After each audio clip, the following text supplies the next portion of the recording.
selamat siang. Bagaimana kabar Anda? Kembali lagi dengan saya Devita Nuraini dalam acara Breakdown News yang akan menemani Anda selama 15 menit ke depan dengan berita yang terbaru, teraktual, dan tentunya menarik. Bagaimana selengkapnya? Mari kita saksikan bersama-sama. Galih Pradipta bakal jadi calon presiden. Prabowo Subianto dan Gibran Rakabuming bakal jadi calon wakil presiden. Gibran Rakabuming menyampaikan pidato politiknya saat deklarasi sebagai capres dan cawapres yang mendukung Koalisi Indonesia Maju atau KIM. Sebelum melakukan pendaftaran menuju gedung KPU di Indonesia, politiknya saat deklarasi sebagai capres dan cawapres yang dikoalisi di Indonesia.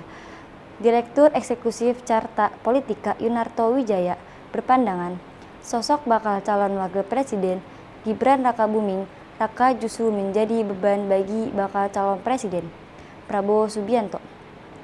Hal ini disampaikan berkaca dari elektabilitas Prabowo yang justru turun setelah mengumumkan Gibran sebagai cawapres yang akan mendampingi pada pemilihan presiden tahun 2024. Bisa kita lihat atau berekskulasi dan membuat hipotesa bahwa masuknya nama Mas Gibran sebagai cawapres malah menjadi liabilitas bukan menjadi aset. Yunarto menuturkan berdasarkan pada 13-17 Oktober tahun 2023, elektabilitas Prabowo unggul dibandingkan Ganjar Pranowo secara head to head dengan selisih 9,8%, yakni 49,4% berbanding 39,6%. Namun, elektabilitas Prabowo justru turun menjadi 44,4% berdasarkan survei periode 26-31 Oktober tahun 2023.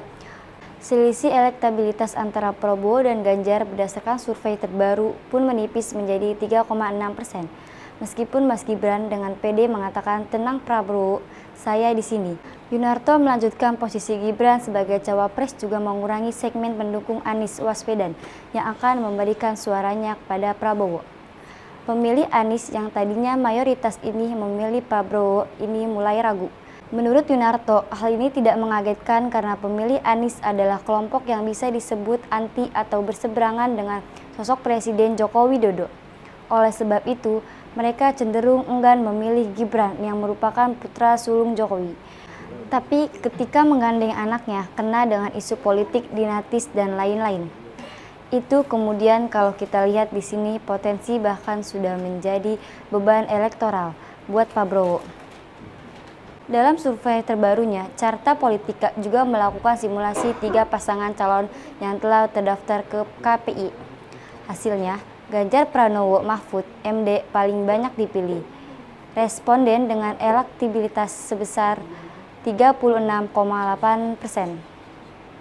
Sampai jumpa di acara selanjutnya. Saya Devita Nuraini selaku presenter pamit undur diri. Selamat siang dan sampai jumpa.